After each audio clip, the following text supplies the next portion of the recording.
Hello, and welcome to the live recording of the Mind Blowing Happiness podcast. This is Trish Ajel Roberts, and today we're talking to my mentor and business coach, Rosetta Thurman. Hi, Rosetta. Hi. Thanks so much for having me, Trish. I'm so excited for this conversation. It's going to be a lot of fun. But before we get started, I'm going to tell them all of her accolades, so get ready. So Rosetta is a life and business coach for ambitious Black women. She is the founder of Happy Black Woman, a personal and professional development company that empowers Black women to create their ideal lives. Rosetta is the author of Launch Your Business, the 5-step solution to do what you love, quit your job, and have the freedom to travel and live life on your own terms. And she's the co-author of How to Become a Nonprofit Rockstar, 50 Ways to Accelerate Your Career. She's been featured in many media outlets, including Essence, Black Enterprise, Forbes, Entrepreneur, and Success Magazine. That's so exciting. You're in all the places that I aspire to be. But I'd like you to start by telling us, how did you get into this line of work? Like, how did this happen? Like a lot of good things, by accident. So my journey with Happy Black Woman really began with just me following my heart and my passion to write and to share what I know with other people. And so I was building my nonprofit consulting business back in 2010. I just quit my job, and there was this movie out at the time called Diary of a Mad Black Woman, like the title movie. And I was like, man, this is BS. I'm trying to transform my life and be a happy Black woman. And so I had a professional blog, and I decided to start a personal blog called Diary of a Happy Black Woman. So this was back in 2010. And I started writing about what I was doing to transform my life and be happy, whether it was, quitting my job, building my business. I started to travel around the world solo. I started to I went natural. So I cut off all my hair. I had a teeny weeny afro and grew it out. I was dating. I was, doing a lot of personal development work. I was going on retreats, doing courses, classes, reading books, and I was sharing it all on this blog.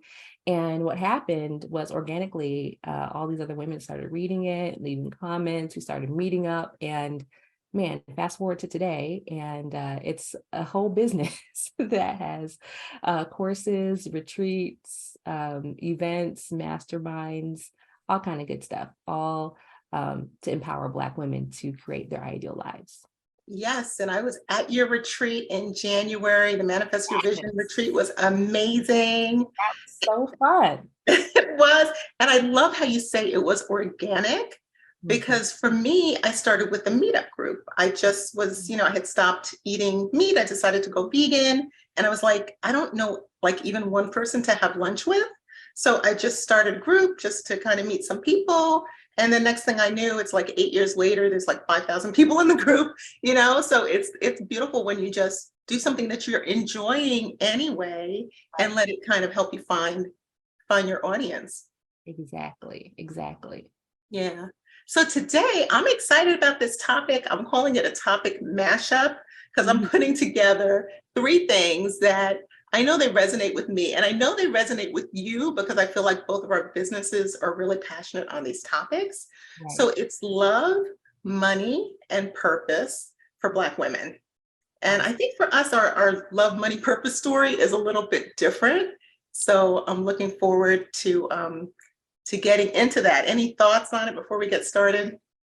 I mean, it's a great time to talk about this topic. It's February, it's Valentine's Day, it's History Month, all the good stuff.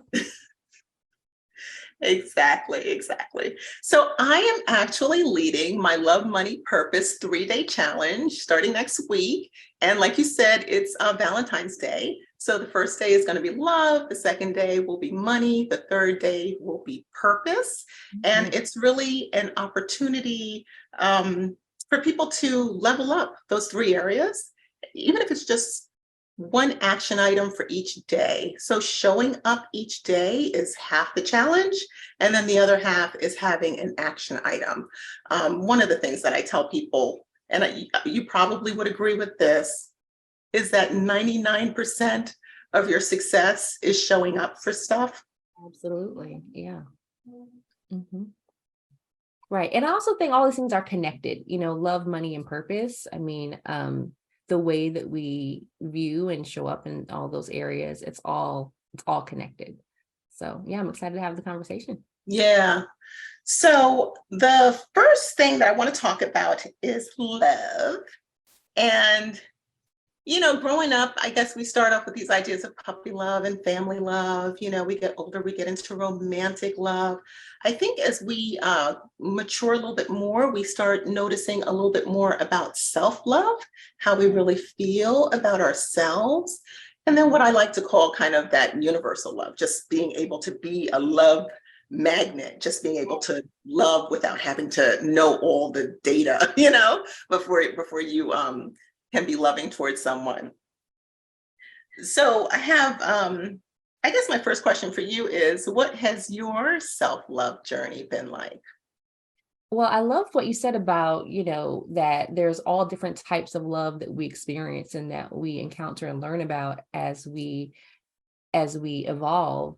And I think that self-love is talked about so little in that process, how important it is, what it looks like.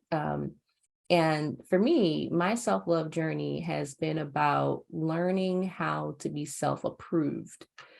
So as Black women, what I know is that we have been socialized to look outside of ourselves for approval, for love, for acceptance, for validation, for someone to tell us that we're good enough. And that goes, all the way back to slavery and having to perform basically our lives depending on it. And now, not so many years and generations later, we are in this time where we have the choice to think differently about ourselves and do different things, but we still have that conditioning, and we still have people in our lives who continue to pass down messages that are not so in alignment with self-love. And so for me, being self-approved means that one of the things I always wanted was to not have to adhere to what anyone else thought that I should be. And so growing up, I was, a dark-skinned, girl with Coke bottle glasses. And, the boys used to tease me. And one of my things was like, to me, it was like so strange that they felt as if they could judge me. And I don't know what thought was in my brain, but it carried on into an adult, that your opinion doesn't matter. Your opinion to me doesn't matter unless I care about your opinion. And so being self-approved for me, as that idea has evolved over the years, is that I can choose to approve of everything about myself, no matter what anyone else thinks about it. And so one of the things that I love to talk about is the fact that you have the permission to do whatever you want to do, no matter what anyone else thinks about it. So it sounds like you had, because I would say that we all come through the portal with our own kind of personalities. Yeah. So you clearly started off with a really good sense of self. If somebody was trying to tease you and you were kind of like, who are you to judge me, So that's pretty powerful. Well, I think that as a child, a lot of us have really powerful thoughts about ourselves and very we think very highly of ourselves as children. And I think as we get older, it can feel more like a difficult to maintain those thoughts. And so part of my work has been to maintain those thoughts. And it's like, I've always been good enough. There's nothing that has changed about me that makes me not good enough. And so one of the things I love to journal about is, what are some of the thoughts that you used to have about yourself as a kid, as a little girl, when you had all those big thoughts. It's so true. before somebody got to you. You know, it's like either our parents got to us or the media, or the teacher or somebody, or even our peers, like what you were saying, you know, convinced us somehow that we were less than what we knew we were. Exactly. So yeah. So I had a couple of self-love tips that I wanted to share, and I'm going to ask you if you have any as well. So one, you know, I work frequently with my clients on negative self-talk, you know, because it's very common for us to have this little voice in our head that's not always very kind, that talks to us in a way where we wouldn't even speak to someone else, certainly not someone that we loved. So that voice can be telling you, you know, when you made a mistake, it might tell you you're stupid, or there you go again, or, you know, whatever unkind things. So my first tip is to really pay attention when you hear that voice and reword it so that you can say something kinder to yourself. It helps if you imagine that you're talking to someone that you love, which sounds crazy, but sometimes we have to think of someone other than ourselves to remember to be kind to ourselves. But now I've leveled it up. So I've been using pet names for myself for a while. And I know people think I'm a little crazy, but now I'm going to start recommending that to other people. So Rosetta, if you don't have a pet name in your head for yourself, you know, like when you drop something, you could just be like, oh, sweetie, it's okay. Or whatever. Is that what you call, what do you call yourself? What's your pet name? Sweetie, anything, you know, but I talk to myself like if I was talking like to my daughter or my puppy, you know, because I use all the sweet little names on them. So I use them on myself too in my head. So you can give yourself one or a few. I love that. But that's one of my tips.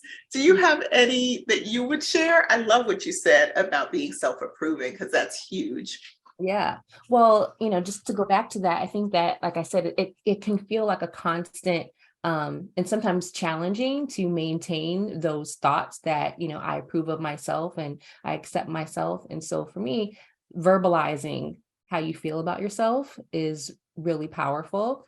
So most mornings, you know, I get up, go in the bathroom, as I'm washing my hands or brushing my teeth, I literally look in the mirror and I say, I love you. I love you. And I say it to myself throughout the day. I don't have a pet name, but I might want to add that to it. You know, I love you, sweetie. You know, there's so much energy there's so much energy that we give off as Black women to other people of how we express our love. You know, when we love someone, you know, I read a post somewhere, someone said that being loved by a Black woman is like being kissed by God. And I love that because I can believe that.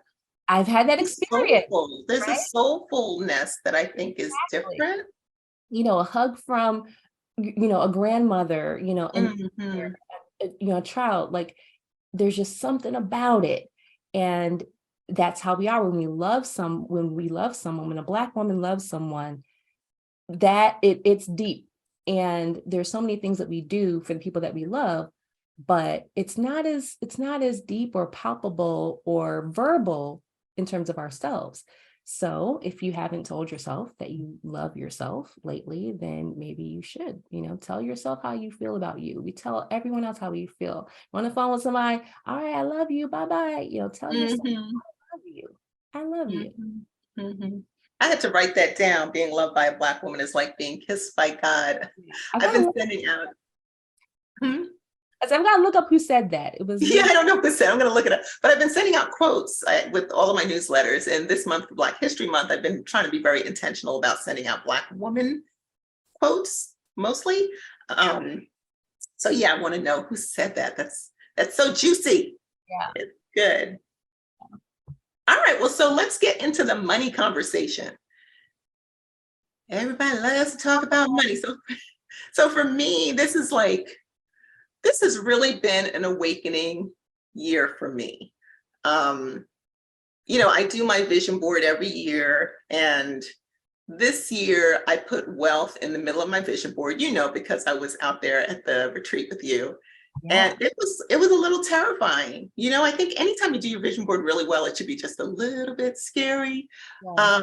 because I've had this conversation with myself where money was never supposed to be the primary focus, Mm.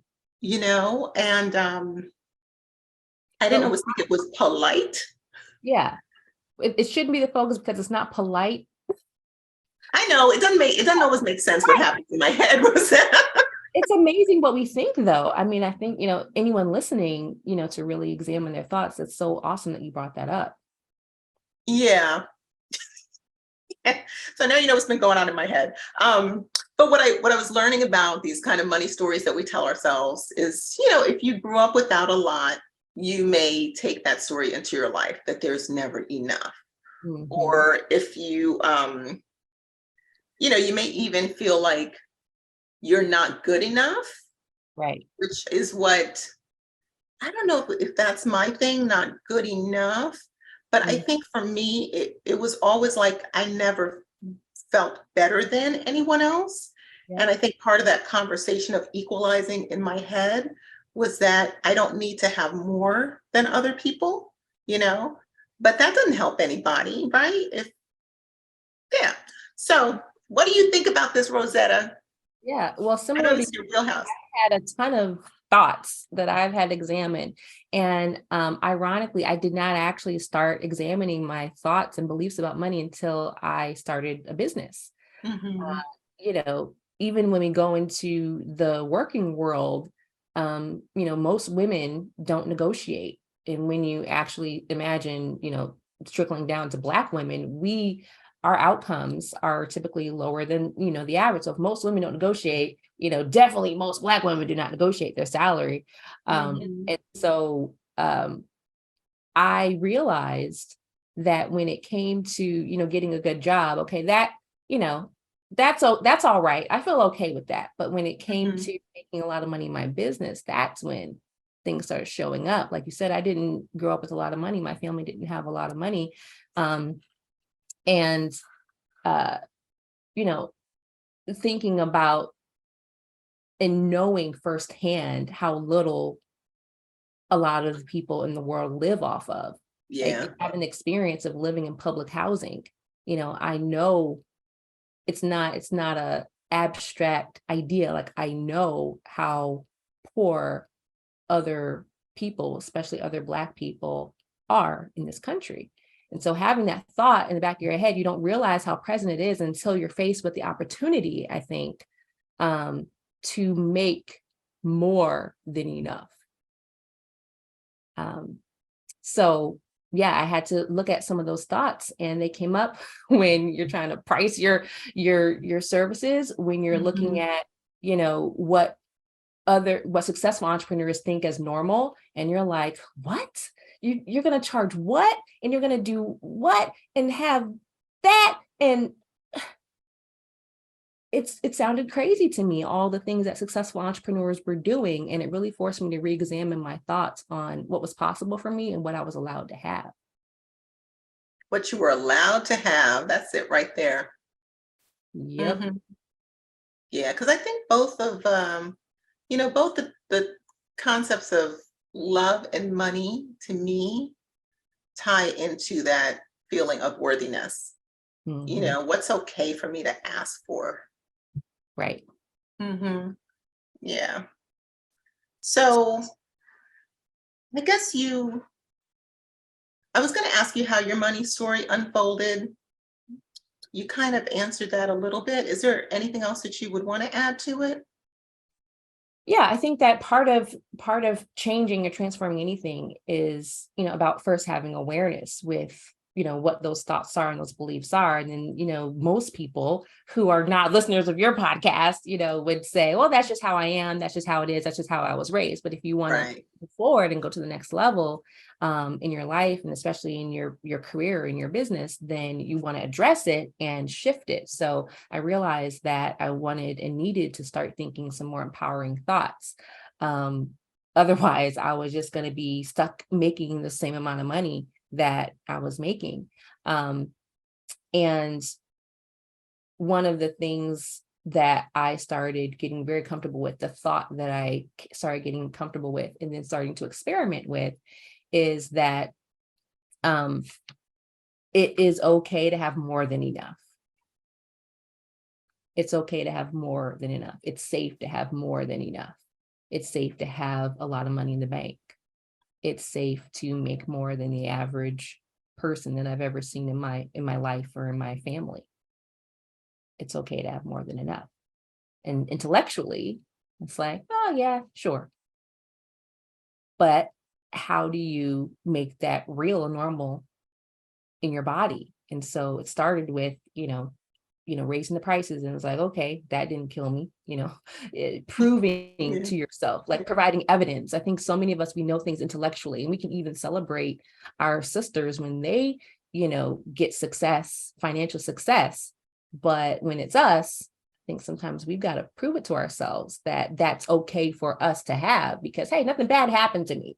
Or maybe something bad did happen. Maybe someone did make a comment, like, oh, you think you're so special and important, or you think you're better than us or something. People will say snide remarks, and that can happen. And that's sometimes what we're afraid of, but you can survive that too. Mm-hmm. I had to prove to myself that it really was okay by trying it out and seeing what happened afterwards. And overall, what happened was I ended up creating a better quality of life and putting myself on a better trajectory for my financial future. Mm-hmm. I used to go to Sweat Lodge in Atlanta, and they would take us through, a lot of mindset things, which at the time I didn't totally understand, but so much of it resonates with me now. And one of the affirmations that the leader would give is to say, I deserve the best of everything. I love that. I deserve the best of everything. And I used to like really noodle that around, like, well, why do I deserve the best of everything? Like, what is it about me that deserves the best of everything? Until I came, finally to the point where it was like, well, why wouldn't I? Why not me? Yeah. Why shouldn't I have the best? Yeah. So a lot of those things are mindset things. So I had a couple of tips I wanted to share that I probably learned from you. They're resonating with me now. So the first one has to do with my vision board, right? Which was to get honest about it, that it's okay to say out loud, like we don't have to dance around with abundance and prosperity and, we can say that we want money or that we want wealth, that we can use those words and approach it really directly, because I think it makes us more focused, right? So, and when you're more focused, you can more accurately get what it is that you're looking for. Absolutely. And then the second tip, this was totally from you, which was like, stop the magical thinking. So for me, like, I'm like totally an artist, visionary, la-di-da in my head. And this is probably the first year that I'm really tracking my numbers and really collecting data and seeing what works and what's not working, and being on top of those things, and also promoting my work with confidence and not with like apologizing for it. Right. Yeah, so many women don't do that, and it took me a long time too. I mean, nobody sat me down and said, this is what you need to do, but man, you learn so much by looking at the numbers and realizing how much it really takes to not just survive in business and in life, but to actually thrive and grow and plan for the future. and there's so much overhead, that we just don't think about if we're not really managing our numbers. I had done I think it was one of my books had just come out, and I was doing some kind of live or video or whatever. And I did my talk. And then at the end I said, now a shameless plug. And I put my book up. And then afterwards I was like, why am I saying shameless plug when I did all of this content? Right. The book is amazing. Of course I'm going to talk about my book. Yes, and it's amazing. My content is amazing, but I was feeling like, oh my goodness, now I'm gonna try to sell something or whatever. So yeah. What are any other tips that you have around money? I already stole the one you gave me, so I don't know. Well, those are good. I mean, this is all from my journey that I wish someone had, given me sooner, which is, to normalize, like I was talking about earlier, having more than enough. Because so many of us in the Black community overall, again, stemming from slavery, is that slavery and religion. I'm not going to get into all of that, but they were very intertwined. Yes, yes. They were, And they some were of that is in the blog that I wrote on the topic. I got into some of the slavery and oppression and the history of that. So yeah. like Okay. trace back to um where some of our sayings came from, our colloquialisms and things that we say in the Black community. When like someone would say, like, well, how you doing? Well, I'm just Just getting by. surviving, I'm Yeah. hanging in there. As long as I'm not 6 feet under, I'm good. And it's like so Mhm. much of our even cultural expressions were about, I am alive and that is enough. I should just be grateful for being alive. And so, when we think about, being in America as a Black woman, we have been celebrated and rewarded for knowing how to survive, for knowing how Mhm. to, live on less than a livable wage and be Mhm. paid pennies on the dollar. And, that's why you have, Black Women's Equal Pay Day and all those different kinds of things. And so many amazing nonprofits that are still fighting for what we should have had a long time ago, is you know trying to transform that conditioning. And so, as a woman who wants to have more abundance in her life in terms of money in the bank account, money in retirement, security, we got to start to actively transform that feeling that if I have more than enough, if I have more than other people, it's bad or wrong. But in reality, that is what every human being should have. We should not be living in fear of, what they say, most Americans are one paycheck away from bankruptcy or being out on the street or something like that. But we are, as Black women, we more than deserve having more than enough, not just so that you can get through the month or get through the year, but so that at a certain point you can actually stop working if you want to, have money saved up, and the people that you love are taken care of. And for that to happen, we've got to be okay with, this is how much I need, but I'm going to ask for more than what I need. I'm going to ask for what I want. Mhm. And that takes, practice. And in practice, when you start getting what you want, that's when you give yourself evidence that I'm going to That's keep doing this possible. over and over again. Mhm. I had heard Steve Harvey quoted where he said, the worst thing that you can do for poor people is be one of them. Mhm. And I was like, ooh, that sounds a little harsh. But at the same time, it's like, I can't help anyone if I'm out here struggling. Yeah. Like if I'm doing well, then I'm in a position to reach back, to help other people, to mentor people, to be able to donate to charities, to have that financial abundance so that I can do those kinds of things. But when we're all struggling, it's like, you know, who Right. can help anyone? Right. I'll pray for you. That's all we can say. Yeah. I'll pray for Thoughts you. and prayers. Actually help you, Right. being able, if a friend is in need, and they say, hey, can you help me? I love being able to say, not just I'm sending you love and prayers, but how much do you need? Mhm. And those are the things that we all want to do, but that should come from overflow. It shouldn't come from us Right. having to figure out, okay, I only have just enough for me. By taking from me, it's gonna, put me in a bad spot. So that's why I love the idea of normalizing having more than enough, because then you not only can focus on your needs, but you can focus on your wants. I love that. I'm gonna have to write that down. Normalizing having more than enough. Yes. Yes.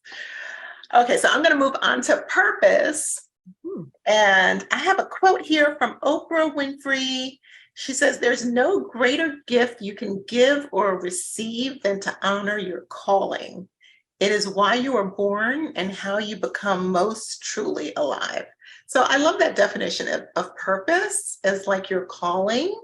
Um, I think of it as, I guess, what you get excited about. For me, I grew up in a family where it was I don't know, it was kind of like you could be a doctor, a lawyer, or a business person, pick one, and I was like, but I'm a writer, or I was really into psychology, and I never studied those things back then. And I went on this whole path. I got my MBA and went on this whole business path and finally reached a point in my life where I was like, I'm not really doing what I want to do, and nobody forced me to get an MBA and work in finance and do all of these things. So, I just reached a point. I actually had a car accident in 2018. I felt like the universe gave me like a little slap. Right. And after that, I was like, oh, okay, what am I supposed to be doing? And then I started my business in 2019 and started pursuing the things that I really wanted to do, So any thoughts on finding your purpose, or like, I know you said it was all organic, but any comments on that? Well, I love your story of what you just said, because I think so many of us, I mean, some of us from being a child, having an inner knowing of what it is that we're really supposed to do, even if we can't quite name it, you can't quite put your finger on it. There's no like job for it. It's just that you feel like you should be doing this in the world, or being this in the world. And as we get older, a lot of women have that story of realization or reawakening of what it is that you're supposed to be here for. But it was never hidden to the point where you have to find it. So a lot of people say, I need to find my purpose. And my philosophy is we don't need to find it, but you do need to ignite it. You need to allow it to be seen, allow it to be felt, allow it to be. Because there's a lot of reasons not to, so the whole idea of, paying attention to your calling is just that. Like, most people have an idea that there is something that I want to do, but it's not practical. It doesn't make sense. I can't even put my finger on it, but it's pulling me to it and I just want to do it. But in all practical purposes, it's probably something that I'm going to put on the back burner until, you have a reawakening experience like that, where it's like, okay, what am I doing with my life? I need to make a change. Yeah. And I remember when I was working as a financial advisor and I got interested in coaching, and I mentioned it to a family member, and it wasn't even like a close family member, it was like a second cousin or whatever. And the person was like, well, how are you going to make money doing that? And just that comment from somebody who, I admire and respected, I just never pursued it, and then when I circled back to coaching, and I've done a couple of coaching certifications, and one of them, they had us like research the industry. And I was like, you mean you can get a coaching job at a corporation? Like, there were just so many places where coaches are working that I didn't even know, didn't understand. So we both know this now, that it's totally a viable career path, but it's so easy how somebody can say one thing. And if it makes me go back to what you said in the beginning. What did you say? Self-approved. If we're not self-approved, right, we may just accept it. Absolutely. And ask other people, what do you think I should do? What do you think my purpose is? When it's really an inner conversation, inner decision to make. And a lot of people feel like they have to directly connect it to money right away. But back to our conversation about money a few minutes ago, when you have more than enough, you obviously, have more choices of what to do as well. So some people, they're like, this is my calling, and having more than enough money in my career allows me to do my calling. So there's so many different ways to have that aliveness without even having to tie it directly to what is the name of the job or the business that will allow me to do this. And I'm glad you said that, because that's part of my disclaimer, excuse me, that I always give. Don't go quitting your job because Trish said something about getting hit by a truck and starting a business. Because you can follow your purpose in 2 hours on the weekend. You can have a certain time that you set aside for that, where it's not your whole full-time paying job, because even with the coaching thing, I could have continued working as a financial advisor and gotten a couple of coaching clients on the weekend, or done, a certification at that time without it having to be a whole business. And the same thing happened with my first book. I wrote the book, and then I couldn't find a publisher. So I was like, I threw my hands up. I'm like, I'm not a writer. I'm just going to do something else. And I didn't come back to it for like, oh my God, like 20 years, something crazy like that. So yes, I'm glad you said that, because you can definitely be doing a hobby or a side hustle or something that allows you to tap into your calling or your purpose. Absolutely. Yeah. Mhm. So I had a couple of tips here to help people find their purpose. It's not, it's probably a little simplified, but sometimes it is simple. Like you said, sometimes it's just remembering what you used to like. So the first tip is to think about what you love doing without getting tired. So like for me, I could sit here and chat with you all day. I'm like, does Oprah have a job for me? I used to get in trouble for talking too much. But it could be writing or speaking or art. I love art. But just think about what it is that you really love to do, that you could just keep doing it and not get bored. And then the second is, what is the audience you want to serve? So, for us right now, it's Black women, but it could be a certain socioeconomic group, it could be children, it could be a certain community, a certain part of the world, whatever that looks like to you. Sometimes it's ourselves, the community that we are in or that we used to be in is the one that we really want to serve. But kind of a simple equation is taking what you love and who you want to serve and kind of figuring out how to mash that up. Yeah, I love that, the simplicity of it. Mm-hmm. Do you have any tips around purpose that you want to share before we wrap up? Or Yeah, I think what we were talking about earlier about putting the time into it. So I believe in living your life as if your purpose matters, meaning that you can put something on the back burner for 20 years, but just know that it was you doing that, and your life will not be as meaningful as it could be. And I think because of the world we live in, we often prioritize the things that are tangible and meaningful to people outside of ourselves, the thing that pays the bills versus the thing that feeds us and our hearts.